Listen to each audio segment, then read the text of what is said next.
When Clara loved me, it was an all-consuming force, a wildfire that burned so brightly it eventually cost her the use of her legs.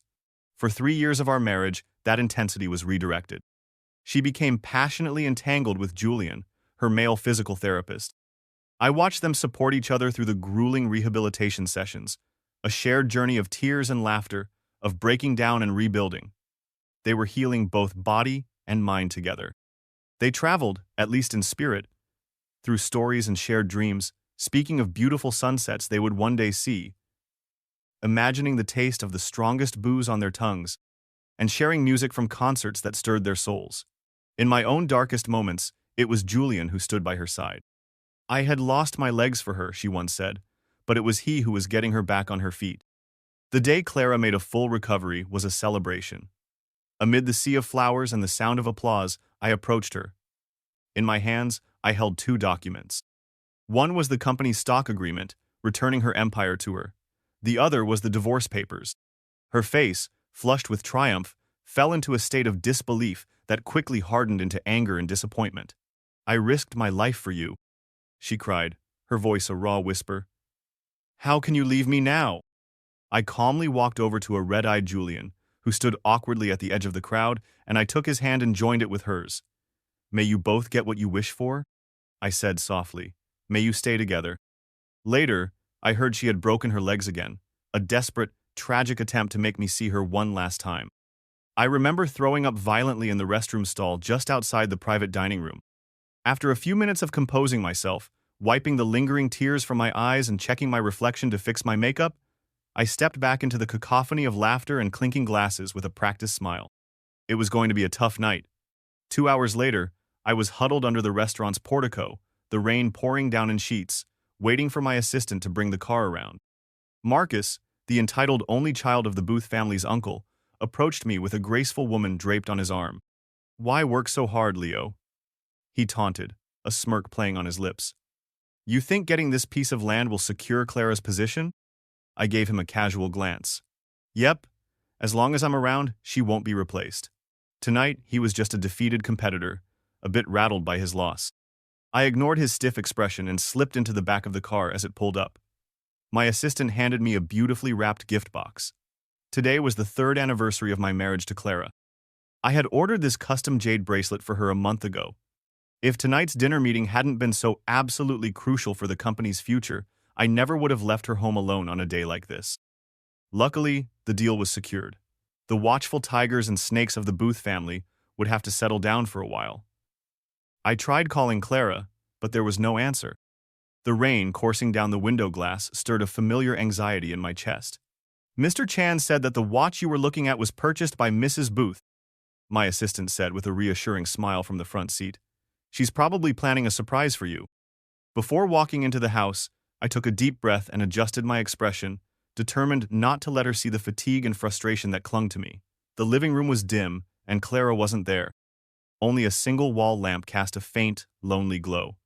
From the therapy room at the end of the hall, I could hear murmurs. I walked quietly down the corridor and pushed open the ajar door. Clara and Julian were leaning together on the parallel bars, their bodies so close they were practically embracing. Julian's face was flushed, and he inexplicably lowered his head as Clara panted, a fine sheen of sweat glistening on her forehead. "What are you doing?" My sudden voice startled them. Julian jumped back as if shocked, straightening up in a hurry. "Leo, why are you here so suddenly?" he stammered in a panic. I frowned. "This is my house. How is my arrival sudden?" "Oh no, I didn't mean that," he explained hastily, looking both helpless and pitiful. "I was just startled." "Don't mind me, Leo." "Relax," Clara interjected casually, her gaze sweeping past me with a hint of displeasure. "He just said that casually, he didn't mean to offend you." Since her leg injury, her emotions had become volatile, often sinking into deep lows and fits of irritation. Usually, I would soothe her, patiently following her lead and consoling her. I sighed softly and turned my attention back to the therapist. "Julian, your shift ends at 5, right? Why are you still here at 8 o'clock? Julian half hid behind Clara, tugging on her shirt sleeve without answering. Clara pursed her lips slightly and explained, "Oh, with this heavy rain, driving home isn't safe. I suggested he stay over for the night." I paused, processing her words. So you've been working overtime on her therapy? Of course, Julian blurted out suddenly. Clara has made great progress today. I was just helping her with some extra exercises when you came in. When you asked what we were doing, did you think? He stopped, his expression turning incredulous. Leo, I am a professional therapist. Please don't overthink things. I stared at him quietly. What exactly are you accusing me of overthinking? He raised his chin, a strange defiance in his eyes. Because of therapy needs, Clara and I might have some actions that seem intimate from an outsider's perspective. But rest assured, it is all professional. I have absolutely no interest in Clara whatsoever. Hearing this, a flicker of annoyance crossed Clara's face. Her tone became impatient. Leo, go ask the housekeeper to prepare a guest room. I'll have the driver take him home in the morning. No, I replied, my direct refusal surprising Clara and intensifying her irritation. It's a stormy night. Even with a driver, it's not safe. Isn't that a bit heartless? She argued. I looked down calmly. I just braved the rain to get home. I didn't find it particularly unsafe. If I can do it, so can he. She hesitated, her eyes flickering, and her tone softened slightly. Did you get wet? I let out a silent sigh and handed her the gift box. Happy anniversary. Clara stopped in her tracks, then seemed to remember something, a flash of panic on her face. Leo, I've been so out of it lately I completely forgot the date. I'll get you a gift tomorrow, I promise. She then turned to Julian. Since my husband is here, let the driver take you home. No need for your family to worry. Julian paused for 2 seconds before nodding obediently. Sure, as long as it's not bothering the driver. I was planning to leave anyway. He brushed his bangs from his forehead as he spoke, briefly revealing the watch on his wrist. It was the watch I had wanted. My heart sank. As he donned his jacket to leave, he smiled at me. Leo, even though Clara forgot the anniversary gift, I have some good news. Today, I helped her walk for 10 continuous minutes. To me, that's the best gift of all, don't you think? I had seen him help Clara walk before, his arms wrapped securely around her waist, her head resting against his chest. 10 minutes of that. They really were giving it their all. Lying in bed that night, Clara hugged me tightly, her voice thick with guilt and regret. Leo, how could I forget such an important day? Yell at me, please. It might ease my guilt. I closed my eyes, trying to hide my exhaustion and a profound sense of helplessness. I asked softly, the watch Julian was wearing, did you give it to him? A momentary freeze washed over her arms. After a sullen moment, a sudden rain of kisses fell on my forehead, my eyes, my lips. They were intense, but also a bit off balance, frantic. I didn't move or respond. When she finally stopped, she said casually, Oh, that cheap watch? Yeah. With my legs getting better, I had my assistant buy a little something for him. A reward. That watch, while not a top-tier luxury brand, was still priced at $680,000. A far cry from cheap. A far cry from something you'd casually give as a reward. Her chin rubbed gently against my shoulder. Leo, I know how driven you are with work, but could you spend more time with your wife? Are others more important than me? I looked steadily into her eyes for a long moment before responding softly. All right. I promise you, I'll find more time to be with you. Clara, let's let Julian go. Her tender motions paused. Her voice turned chilly. Why are you bringing this up again for no reason? I'm in a crucial phase of my recovery, and Julian is diligent and responsible. I have no grounds to let him go, especially with his family's financial struggles. Damn it, Leo. You know I love you so much I'd risk my life for you. What are you so worried about? The phone on the bedside table buzzed several times. She released me to check it, turning her back to me as she typed. Peering over her shoulder briefly, I glimpsed the contact name. Julian. Clara wasn't wrong. I knew exactly how much she loved me. Her love was passionate and intense, a fierce and public spectacle. I met her at a party when she was 20, and she claimed it was love at first sight, beginning a relentless 5-year pursuit. She was the Booth family's most cherished heir, gifted since childhood and adored by the business world. Though my family also ran its own business, compared to the Booth empire, we were practically nothing. I was at that party only as a product of my father's connections, a hopeful attempt to get our foot in the door. That night I was dressed to the nines, feeling like an item on display for appraisal. Clara, bright-eyed and full of life, stood before me with a radiant smile. New here? Let me show you around. Her face, her eyes, her smile, they captured me. I thought it was just a moment of pure serendipity. For Clara, it was the start of an extended campaign, but I kept her at arm's length, consistently rejecting her advances. She would grow saddened, her eyes brimming with a youthful sorrow. Leo, why can't you like me? Is it something I'm not doing right? No. Compared to any suitor, her actions were more than enough. The university still buzzed with stories of her antics. She once bought 30,000 roses and had them scattered along the entire path from the library to my dormitory. That day, I staggered out, overwhelmed by my studies, into a breathtaking path of flowers and her brilliant smile. She won over everyone around me, memorizing my likes and dislikes by heart. I liked sweet and sour pork, but hated onions, ginger, and garlic. I liked the color green and serious literature, but disliked sharp-nosed animals. In our senior year, I quietly took the IELTS, handled all my study abroad paperwork, and flew to the United Kingdom without telling her, thinking I had finally and decisively ended things. A week later, as I was hopelessly lost on the sprawling university campus, she appeared, looking slimmer but smiling just as brightly. Need some help? For 3 years in the UK, she made over 100 trips back and forth. During this time, she emerged victorious from a brutal family power struggle, becoming the youngest head of the Booth family. After returning to China, I took over my family's business. She went to great lengths to collaborate with me, offering huge discounts without a second thought. Over 5 years, she confessed her feelings to me 100 times, and I turned her down 200 times. No one understood why I wouldn't accept such a magnificent woman, not even Clara herself. She'd often sigh and ask, Leo, what am I going to do with you? Why won't you just look at me? Then came that day. For a collaboration project, she had invited me to the opening ceremony of her new factory. While we were sitting in the car, we watched in horror as a truck with failing brakes came hurtling toward us. Without a moment's hesitation, she threw her body over mine, shielding me. Clara spent 20 days in the ICU. Her first words to me after waking up were, I almost died. And while my soul was floating, all I could think about was you. Leo, life is too short. We shouldn't miss out. Marry me. I touched her sunken, pale face, and with tears blurring my vision, I nodded in agreement. The accident spared her life, but left her unable to stand again. She had always been a genius, a standout, the center of attention, and the most dazzling presence in any room. To suddenly become disabled was a devastating blow, dimming the brilliant light in her once bright eyes. To try and mend her wounded spirit, I quickly organized a grand wedding. She stood on the stage, her eyes red as she gazed at me, her voice choked with emotion. Leo, we're finally married. Everyone who had witnessed her chase me for years sighed and marveled at our story.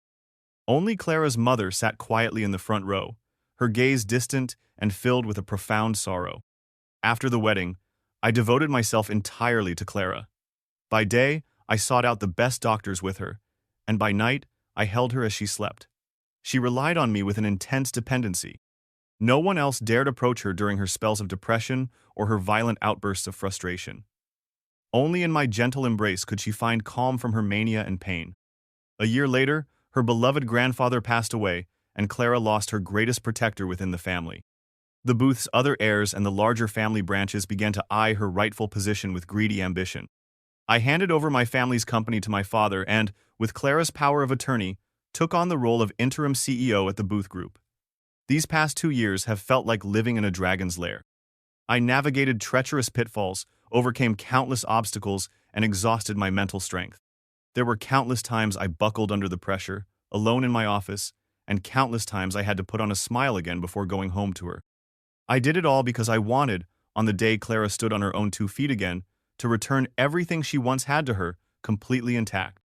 I wanted to see her, after all the healing, become that woman everyone admired again, with confident, bright eyes and a bold, radiant smile. When did things start to change? It was after visiting countless doctors that Clara's new therapy finally showed promise. Our doctor said that home rehabilitation could begin. Julian, a professional therapist recommended by the clinic, came into our lives. Initially, Clara was extremely resistant to him. She was cold, sarcastic, and even openly mocked his cheap clothes and clumsy demeanor. Julian remained unfazed, always appearing with a bright smile, like a persistent sun determined to warm everyone around him. He often reminded her how fortunate she was compared to others. He showed her videos of patients with far more severe injuries. He talked about his own tough childhood, his broken home, and how he grew into someone who loved life despite it all. One time, after a particularly painful therapy session, Clara lashed out, screaming at him. Julian didn't smile that day. He just watched her cry silently. The next day, he disappeared. That day, Clara flew into a rage, smashing everything in the therapy room. On the third day, Julian returned, smiling as always, and greeted her as if nothing had happened. After that, she gradually began to accept him. She started cooperating with the training. From the therapy room at the end of the hall, I started to hear his playful instructions, their clear laughter, and the sounds of their playful fights and reconciliations. Their bond grew stronger during that time. And what was I doing? I was embroiled in the schemes and pressures from the Booth family's uncles who were conspiring to bring me down. I was working nonstop, facing predators every single day. I didn't tell Clara any of it. After countless tired returns home, I would stand at the front door, take a deep breath, and ready myself to face her with a smile before entering. One weekend, as Clara's emotional breakdown echoed from the therapy room, I closed my laptop, ready to rush down to her. But no one came for me. I only heard calls for, "Julian, Julian." I saw him emerge from the guest bathroom, shaking his head with a resigned smile, before casually heading toward Clara. In no time, her voice quieted. With my suspicions about their relationship ignited, the signs were suddenly easy to catch. Like on the night of the meteor shower, in a photo Julian posted after a perfect sunset, the shadows of two people on the ground were strikingly close. The bottle of Clara's cherished vodka was suddenly finished, or at the concert advertised for couples, their faces briefly appeared on the big screen, full of smiles. After much thought, I suggested to Clara that we replace Julian. Her reaction was a mixture of surprise, puzzlement, and a hint of anger. "Now that my leg is showing signs of standing again, why would you want to switch therapists? You know this is the worst possible time to switch, right?" she said. I calmly replied, "I spoke to your doctor. He said if you stick with the therapy regimen, changing therapists shouldn't be a big deal."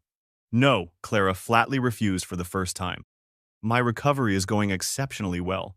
I don't see why you'd suggest such a thing when you know I'm so close to standing again. Don't you want me to get back to my old life?" Her gaze flickered slightly as she continued, "Leo, are you worried? Either way, I assure you, even if I resume my role as CEO, your family's business will still have all the resources and benefits it needs." At that, I said nothing more. In the tranquility of the night, with the gentle moonlight gracing her familiar profile, I told myself to just wait a little longer. Wait for her to stand again. Wait for her world to reopen. One weekend, we visited Clara's mother at her countryside villa. When Clara was 20, she lost her father and her older sister in a car accident. After our wedding, her mother moved out to the country to live alone. During dinner, Clara was occasionally checking her phone, a slight frown on her face. I spoke to her several times, but she seemed distant, even when offering me food from the shared plates. A piece of ginger, which she knew I despised, ended up in my bowl. Clara's mother observed the exchange and finally asked, "Is there a problem, Clara?" Clara was silent for a moment before standing up. "A friend's family is having some trouble. They helped me once, so I should go and see them." Clara's mother frowned. "A friend? If it's about money, can't you just lend them some? In your condition, how can you help?" "I'll just go have a look. I won't be long," Clara said unconvincingly, grabbing her cane and asking the driver to prepare the car. Removing the piece of ginger from my bowl, I looked at her and asked softly, "Clara, I'm not feeling well today. Can you not go?" Her eyes wavered for a brief moment before she looked down. "You rest here with Mom while I check things out. I promise I won't be long." Without waiting for my reply, she hurried away with her cane toward the door, her back looking eagerly impatient. Staring blankly after her retreating figure, I was brought back to the present by Clara's mother asking, "What's going on with you and Clara?" I looked at her empty seat and said quietly, "I'm probably not around enough." After a long silence, Clara's mother sighed. "I know it's been tough for you, The Booths are ruthless. I know that. Clara always had her grandfather's protection, but you've battled them all alone for so long.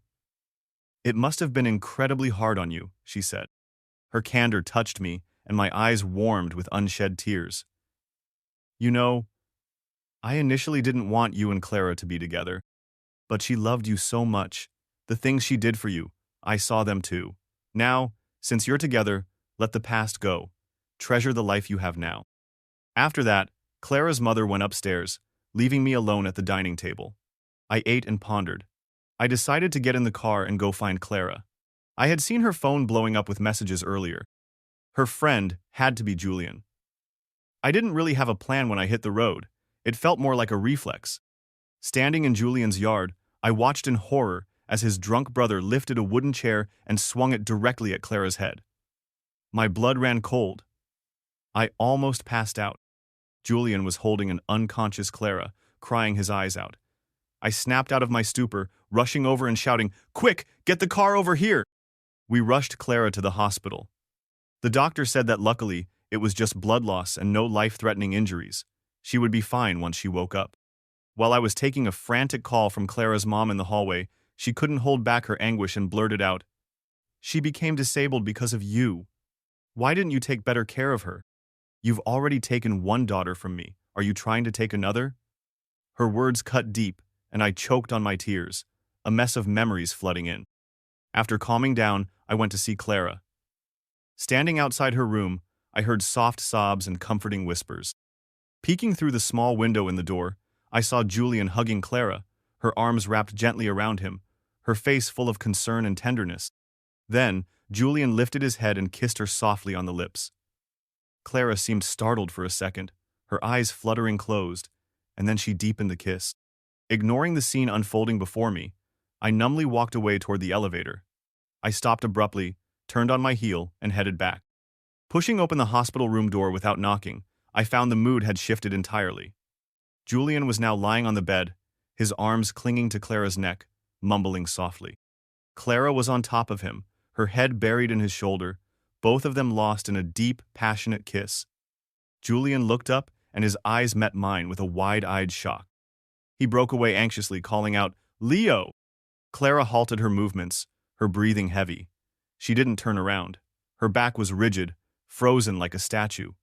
The room fell into a heavy, suffocating silence. "So, is this physical therapy too?" My voice came out far calmer than I felt. "Blame it all on me." Julian scrambled off the bed, rushing over to kneel in front of me. "Clara got hurt protecting me. She's my hero. I couldn't control myself. It's all on me, not Clara. Leo, hate me alone. Clara loves you so much. Please don't be mad at her." I just stared at him coolly. When I didn't react, he slapped himself hard across the face. "Is this enough, Leo?" I stayed silent. He gritted his teeth and slapped himself again, the sharp sound echoing in the quiet room. Julian wasn't holding back. Those slaps were powerful enough to leave red welts. Clara finally broke. "Enough!" she shouted with frustration. She turned, speaking sharply to him. "Leave!"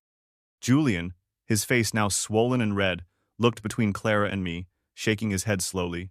"No, if I don't let Leo vent his anger, what if he never forgives you? I don't care what happens to me." Clara had avoided eye contact with me from the start, but now she slowly looked up at me. "Leo, she choked, unable to get the words out. Her fingers trembled against the white bedsheets, and she had literally lost her voice. I knew she wasn't as put together as she was trying to seem. I let out a soft sigh, staring down at the pitiful figure of Julian kneeling on the floor. I asked, "So, Julian, are you trying to force my forgiveness with self-humiliation? Do you think that's possible? Do you think you're that significant? Are you so confident in your kissing skills because of what you just did? Confident enough to make decisions for her? Or—" I paused, letting the words hang in the air. "Do you believe she's so head over heels in love with you that she's ready to break up with me right away?" "Leo!" Clara snapped, her eyes flickering with panic. Don't use those two words so lightly." I chuckled, a cold, humorless sound, staring right at her. "Clara, you were just kissing him. You tell me not to say break up lightly? Then what exactly were you two doing? Or do you just use him as some sort of pastime? Would any warm body have sufficed?" On the floor, Julian trembled slightly. Clara's voice was rough. Leo, I acted on impulse. A confusing wave of emotions coursed through me, unsettling every part of my being. Normally, a husband in this situation might break down, get angry, lash out. But the cutthroat business world and the immense mental shifts I had undergone over the past 2 years had left my emotions more guarded, more contained. Maybe, deep down, I had been expecting this all along. Now, all I felt was a profound exhaustion and a sense of utter helplessness. Suddenly, I didn't want to be in this situation anymore. If you won't leave, I will. Calmly saying these words, I turned and walked out of the room. As soon as I stepped into the hallway, I heard a loud thump from behind, like something heavy hitting the floor, followed by Julian's panicked shout, "Clara!" I didn't look back. That night, my assistant and I flew overseas for an urgent business meeting. The trip was supposed to last a week. To spend more time with Clara, I had originally planned for another executive to lead this delegation. Before boarding the plane, to keep my emotions in check, I temporarily blocked Clara's number. A few days later, after a dinner event, I returned to my hotel room and saw a missed call from Clara's mother. I called her back. She paused for a long time before speaking. It was a slip for Clara. That man is gone from the company now. Clara has always had high standards. She's never faced real setbacks. She was protected by her dad and her sister, so she's emotionally immature, especially after losing them. After she started recovering, she was a bit reckless. Her injury was such a big blow, she just got a little wild. Leo, Clara's sick. Since you left, she's had a high fever, and she's been deliriously calling your name. Everyone takes a wrong turn sometimes. You know how much she cares about you. Don't just paint her with one brush, please. For her, for what she did for you, for Stella's sake. She started to choke up. Mom, I interrupted softly, I'm here for business. I'll be back tomorrow. As I hung up, my phone slipped from my grasp, hitting the soft carpet with a dull thud. I stared in shock at my own hand, which was shaking uncontrollably. That night, I curled up on the hotel couch and spent the night wide-eyed, bathed in the cold, silent moonlight. After landing at the airport, I didn't head straight to the hospital. First, I arranged a meeting with Julian in a nearby park. We sat across from each other at a weathered stone table. He wore a cocky, half-smile, his posture full of defiance. So, you fired me, tried to bury me, and now, Leo, you're here to gloat? I studied the man properly for the first time. He wasn't bad-looking, but he wasn't particularly handsome or charismatic either. Clara had seen her share of attractive men. I had been popular since my school days and had plenty of admirers myself. How did she fall for him? I brushed some stray leaves off my sleeve and spoke slowly. As a professional, acting inappropriately with your patient. This situation isn't my doing. But you can't say you're undeserving. Be grateful I'm not a vindictive person, or your situation could be much worse. Julian's chest heaved with indignation. He raised his chin defiantly. Clara and I had one slip-up. We never did anything to hurt you. I apologized, I repented. I slapped myself. What more do you want? I looked at him calmly and said, I'll forgive her. His eyes widened, and he watched me closely. I continued, Julian, I'm not sure what you're thinking. Whether you're playing the long game or just taking a step back to advance later, but I came here today to tell you myself. Since I've decided to forgive her, I'm not going to bring this up to her ever again. I hope you will do the same. Don't think about or do what you shouldn't. Otherwise, I let my gaze harden. Things for you could get way worse than they are now. He was silent for a moment, his face a mask of stubborn pride. Leo, is this about a lack of confidence? I didn't answer. It wasn't about confidence. People just have flaws. They had to part ways just when things were heating up between them. Clara's mother wasn't easy on Julian either. And Clara has always been a rebel at heart. Even if we make amends, there will probably be some lingering regret and sadness inside her. Since I've decided to forgive her, I can't let these issues crop up again and ruin everything. I placed a bank card on the stone table. This is $2 million. Consider it a token of my appreciation for you looking after Clara these past years. Be content with it. Don't aim for more. Julian looked at the card and chuckled quietly. Leo, you're really underestimating me. Me and Clara, we were connected soul to soul. People like you who just focus on money and profit would never get it. He got up slowly, a faint, mocking smile playing on his lips. No offense, but you just met the real Clara a lot earlier than you think. Watching him walk away, I felt surprisingly at ease. It was pretty much what I had expected. Julian wouldn't let this slide. He was turning down the 2 million because he was after something much, much bigger. I sat by the hospital bed, watching Clara slowly open her eyes. She had been feverish for days and looked much thinner, her high cheekbones more pronounced, her lips pale. She stared at me for a long moment, her voice hoarse. I knew you'd come back. I picked up the bowl of rice porridge from the nightstand and said gently, You've just recovered. You need to regain your strength. Let me help you with some food. Her sunken eyes were locked on me, looking weak and profoundly sad. I'm sorry, Leo. Have you forgiven me? I fed her the porridge, spoonful by spoonful, and she complied, taking a sip before looking at me again, waiting. Leo, do you like Julian? I asked. Her brows furrowed. Leo? Once the bowl was empty, I set it on the table and sighed softly. I'm not accusing you. I genuinely want to know. Her eyes turned red with tears, her voice sorrowful. Don't ask me that, Leo. I'll admit, I've been a mess lately. I've been feeling low, insecure, and irritable. I needed you, but you weren't there, and Julian was. The room went silent, except for the low, rhythmic hum of the oxygen machine. I lowered my gaze. If you two truly love each other, I can step back. No, she interrupted, anxiously grabbing my hand and pressing her face into my palm. Her voice was heavy and somber. I don't know why I acted so impulsively that day, but I only love you. I have always loved just you, Leo. Please forgive me. Seeing her shoulders shake with silent sobs, a familiar image flashed in my mind. It was just like this. A face buried in my hand, shoulders lightly trembling. The difference was that the person in my memory was laughing, their voice as bright and sunny as a summer day. Leo, you crack me up! My own eyes suddenly felt wet. After a while, I said gently, Okay. Clara looked up, her eyes sparkling with renewed hope. Leo, I knew you'd come back to me. Our years of love aren't that fragile. That day, I was just out of my mind. I'll make plans soon to get Julian to leave for good. I stayed silent for a moment. Mom already let him go. She was taken aback, then managed a thin smile. All right. I stared at her pale face. No matter what I've done, or what I had to do, Clara, don't let me down. I adjusted my work schedule to spend more time with Clara. The new physical therapist was experienced and set a strict, effective rehabilitation plan. Clara's leg got better day by day, and soon she could walk short distances without her crutches. She started to feel happier and more confident, and a bit of her past vibrant self began to reemerge. Our relationship, on the surface, seemed to be getting back to where it used to be. In the mornings, I'd often wake up to find her watching me, resting on her elbow. She'd smile as I opened my eyes and plant a gentle kiss on my forehead. She felt for me, knowing I was always stressed with the company's work, and finally started to get involved again.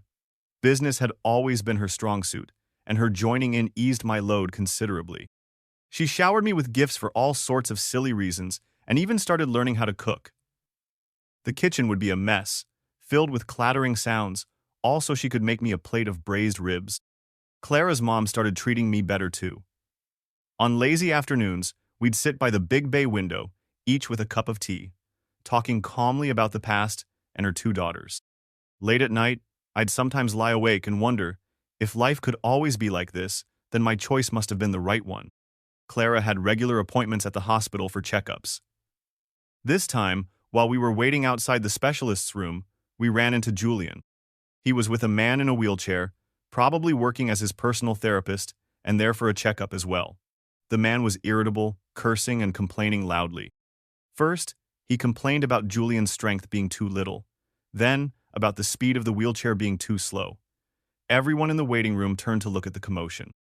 Julian just looked down awkwardly, his face flushed, seeming helpless and pitiful. I glanced over at Clara.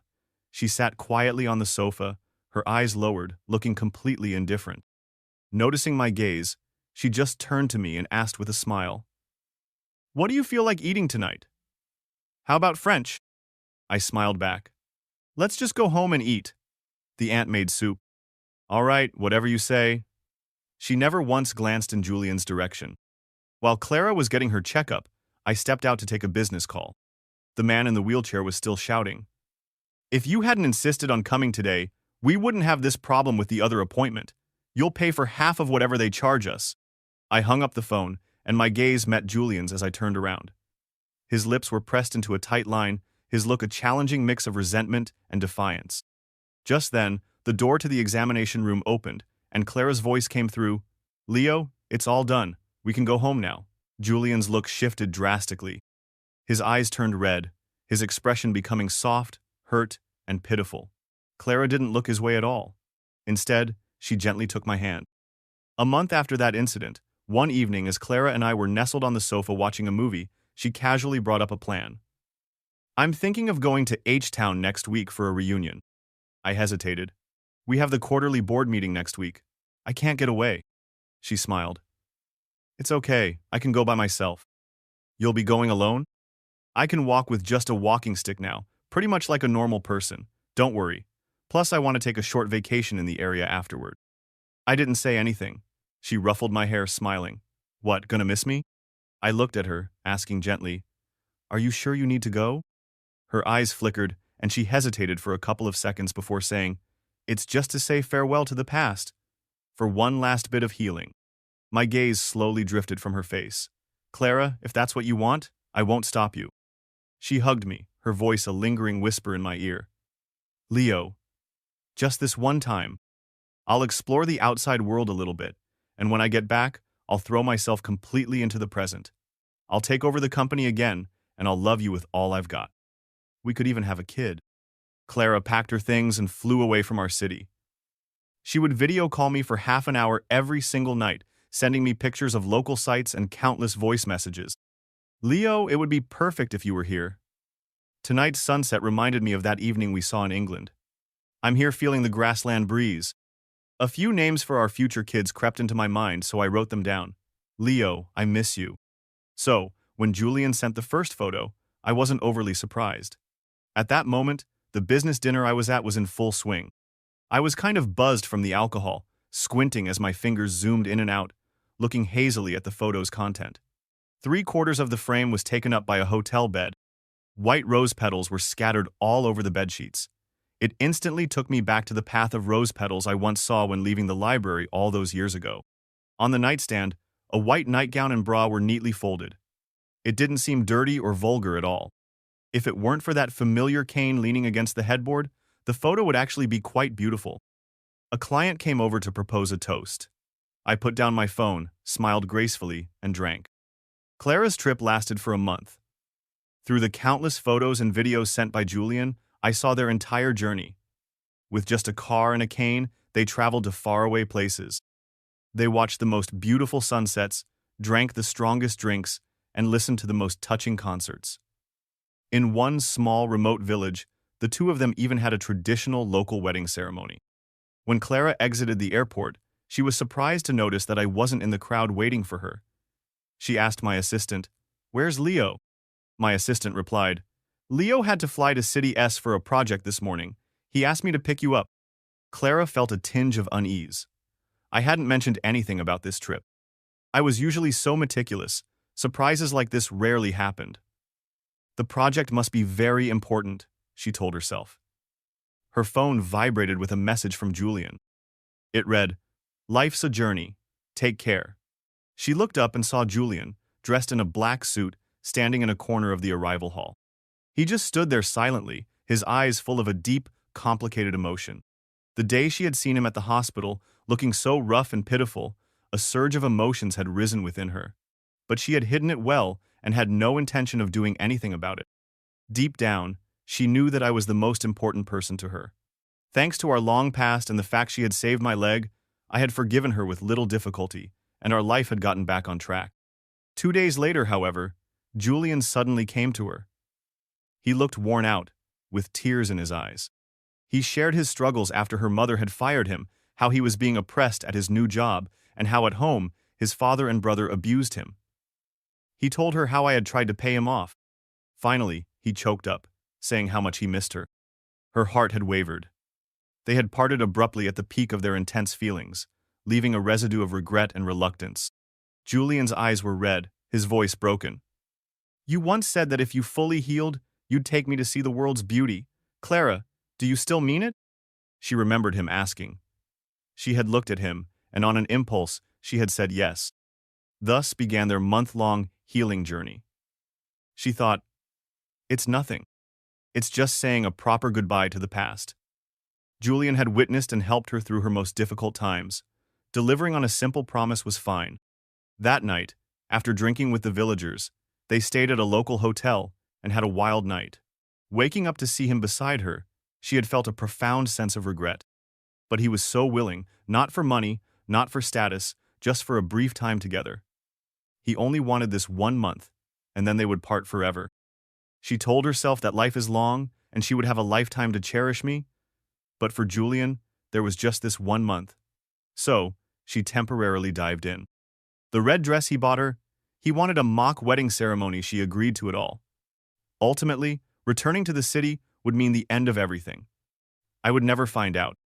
Once the plane landed, they would part ways as agreed. Now, she texted him back, you take care too.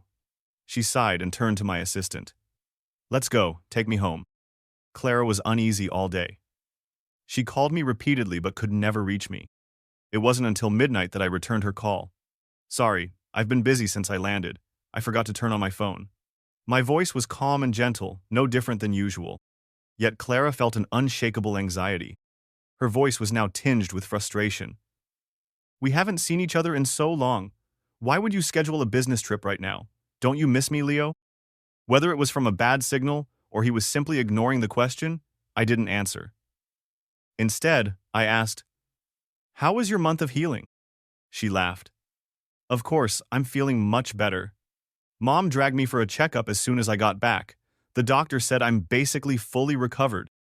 On the other end of the line, I responded softly, that's good. I sounded tired, yawning as if I were ready to hang up. Clara quickly said, Leo, Mom's planning a recovery party for me on Friday. Can you make it back in time? I should be able to. My usual dependable reply eased her heart slightly. She laughed at herself. Everything was normal, yet she had been anxious all day, feeling guilty.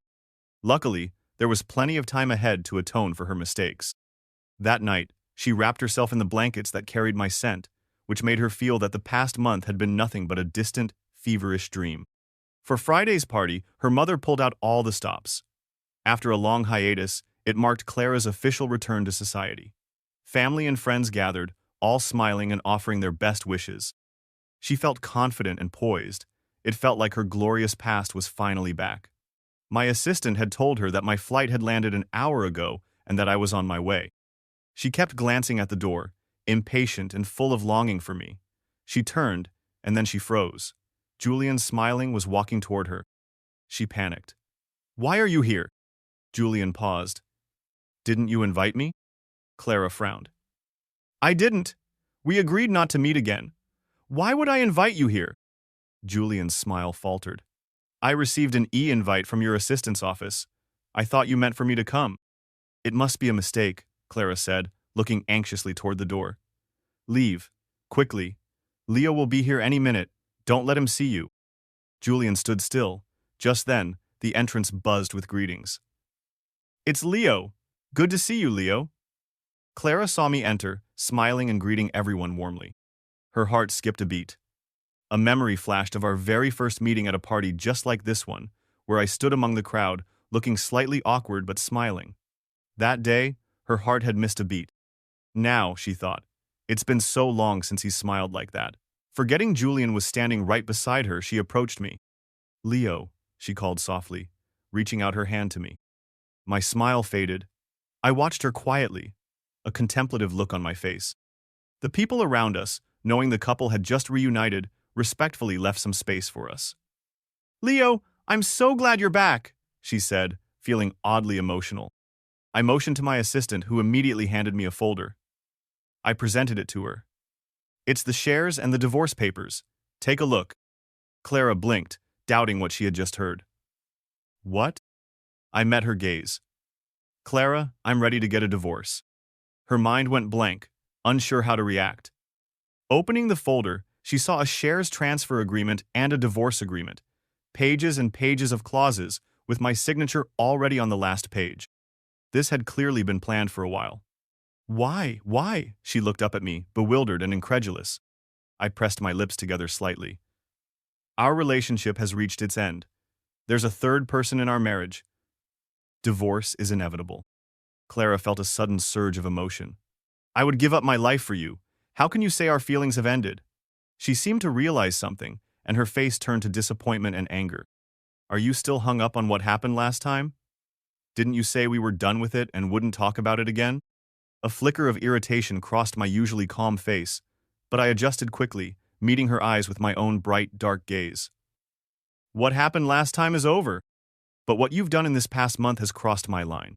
Clara felt her blood turn to ice. This past month? No, there was no way I could know.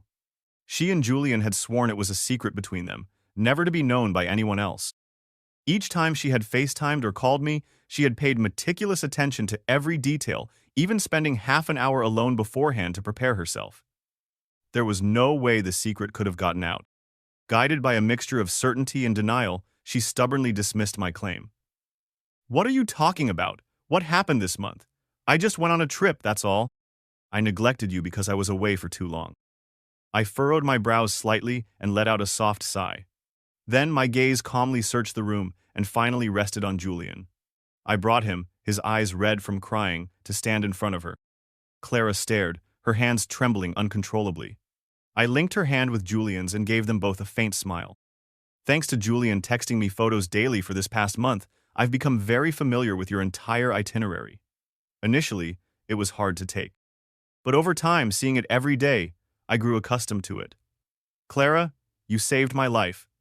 People have to return the favor. So, I'm letting you go. After all, those photos show a genuine affection between you two. So, I'm stepping aside, freeing you and freeing myself. I wish you both get what you desire and can truly be together. After saying those words at the party that day, I left quietly. From that day on, Clara didn't see me for 3 months. I moved out, cut off all contact, and left a message through my assistant. If she signed the divorce papers, I would show up. Initially, amidst her panic and helplessness, she comforted herself, believing everything could be fixed. She and I weren't like other couples. We had years of emotional foundation, a partnership, and a life-saving grace between us. I had always been infinitely tolerant of her.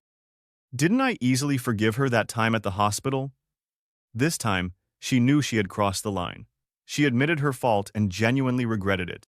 But it was an act under special circumstances, not like those other women who got tangled with men outside, wanting to have it all. She had even ended things completely with Julian before coming back. Thinking of Julian, a wave of indescribable irritation surged through her. She had always thought he was a pure, innocent boy, struggling against life despite his simple upbringing. She couldn't believe he would send those photos to me. How dare he? When she confronted him angrily, he just cried, saying it was all out of his love for her. Clara, you love me too, don't you? Now that Leo is willing to step aside, why can't we be together? You saved his life. You don't owe him anything. I love you. I'm willing to be your lover, to endure slander for you. Why can't you have the courage to fight for love too? She found his words overwhelming, and her anger soared. When did I ever say I loved you? I love Leo. I have always loved Leo. Henry just laughed and cried. You love him? Then when we kissed? When we went wild in bed?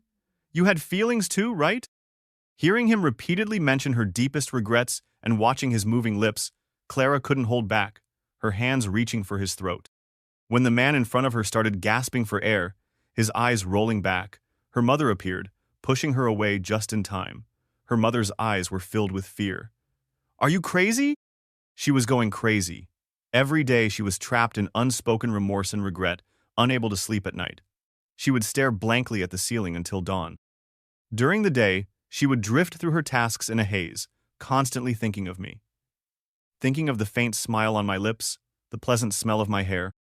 Remembering how I slightly tilted my head when I was deep in thought. Recollecting me nestled on the sofa, quietly watching movies with her. Now, the house felt empty, like a tomb. She would often wander aimlessly through the rooms like a ghost. The man she had chased so hard for, poured her heart and soul into, and nearly sacrificed her life for, didn't want her anymore. With tears in her eyes, her mother pleaded with her. Clara, your father and your sister abandoned me so cruelly. You're all I have left. You must not act impulsively. If you want Leo to forgive you, you must truly repent, live sincerely, and do everything you can to win him back. He's a kind-hearted man, and as long as you don't give up, you have a chance. The realization hit her. Yes, she could repent. She could plead, even beg if she had to. She would do whatever it took to get me back. She began to gather herself and live seriously. She made a strong comeback at work, gradually taking over the company I had left behind. The deeper she delved into the work, the more she realized how incredibly tough those years must have been for me. Surrounded by competitors on all sides, with no help, how did I manage to maintain the company in such a fierce and treacherous environment? Being so gentle and fragile, when he fought all alone, what was she doing? Whenever she thought about it, she wished she could slap herself. At work, a naive young assistant, unaware of the full story, thought they had just had a little fight and suggested extravagantly, Mrs. Booth, in these situations, you should express immense remorse. Like standing below his office building every day. This is even more effective if it's raining. Or, you could fulfill whatever promises you made to him that you never kept. Or, you could just directly kneel and beg for forgiveness. But this is a serious move. You might not be willing to do it with your status. She was willing. If it would bring me back, she would kneel 100 times. But she couldn't find me at all.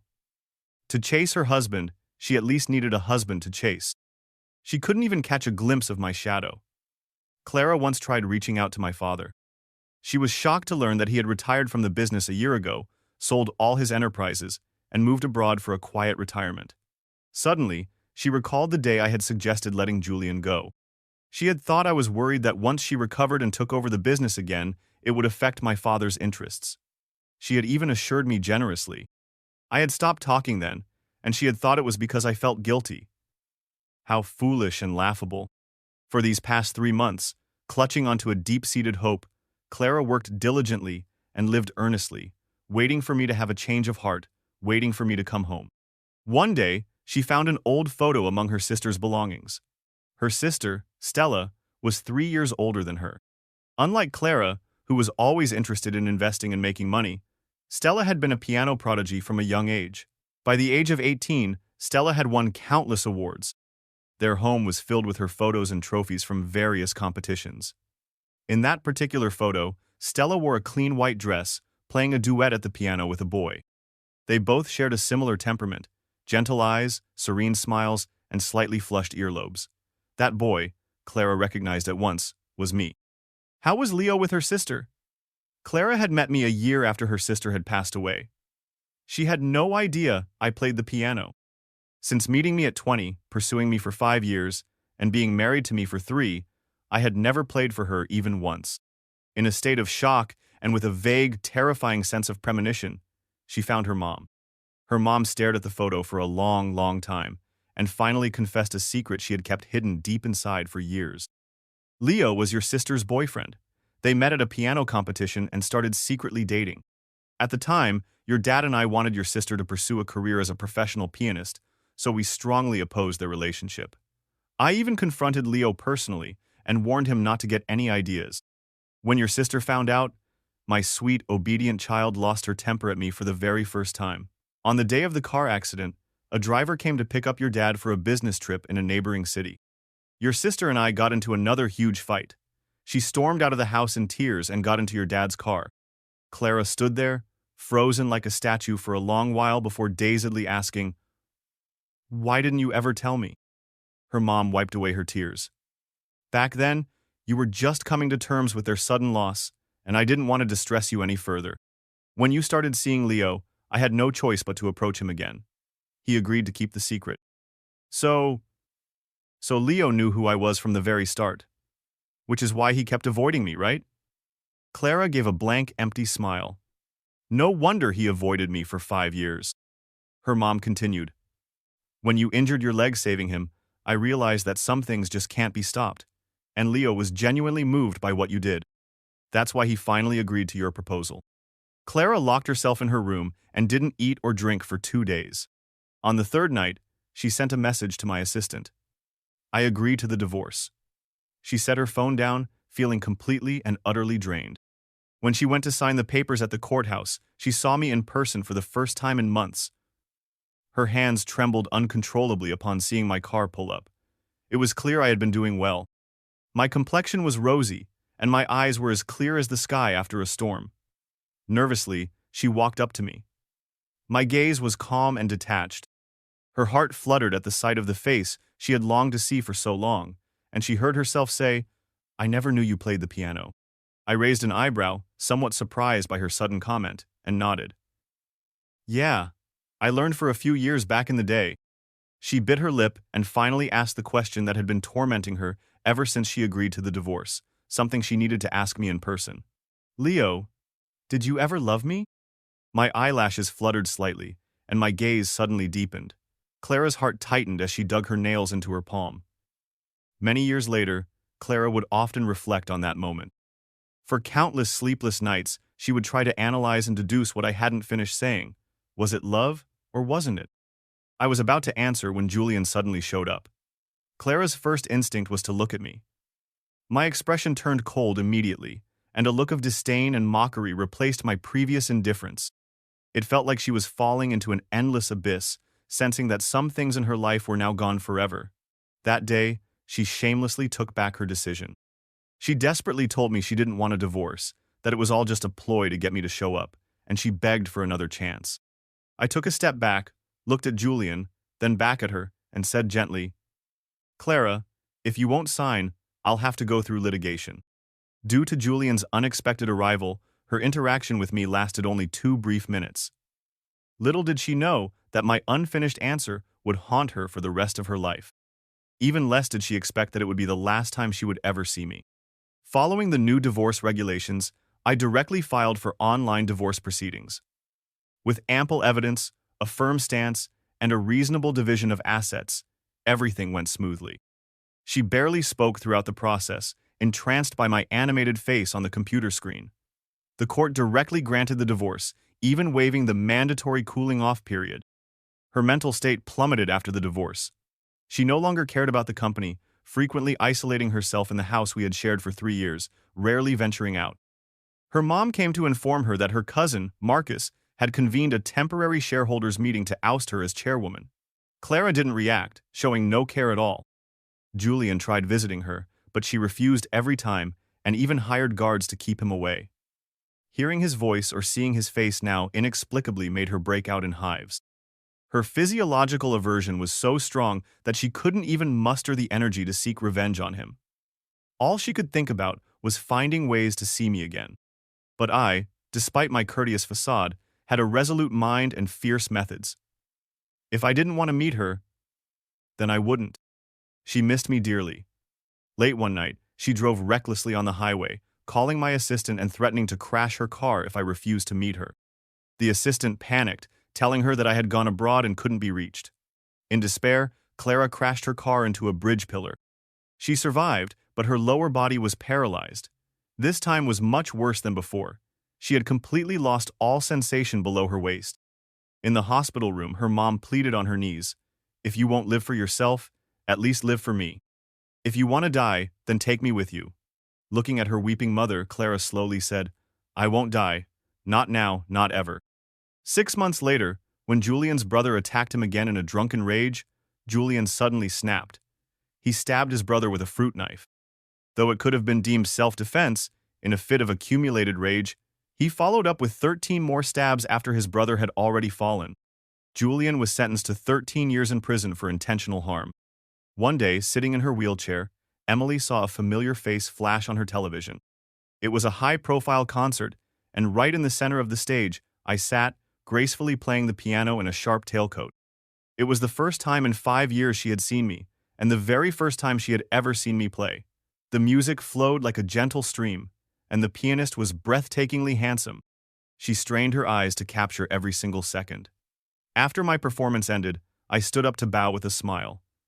A woman holding a little girl with milk-white skin went on stage to give me flowers.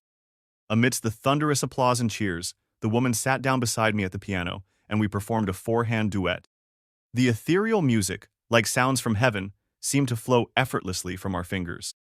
Suddenly, she felt a heavy blow to the back of her head. A warm liquid trickled down her forehead. As she collapsed from her wheelchair, she saw the panicked servants rushing toward her, and the child of one of them, who had wielded the Thai mountain stone souvenir high above her head. In her fading moments of consciousness, a foggy reminiscence surged through her. That Thai mountain stone was something she had bought on that regretful trip, a gift she had given to Julian as a token of their love. How laughable it all was. With such thoughts, she slowly closed her eyes,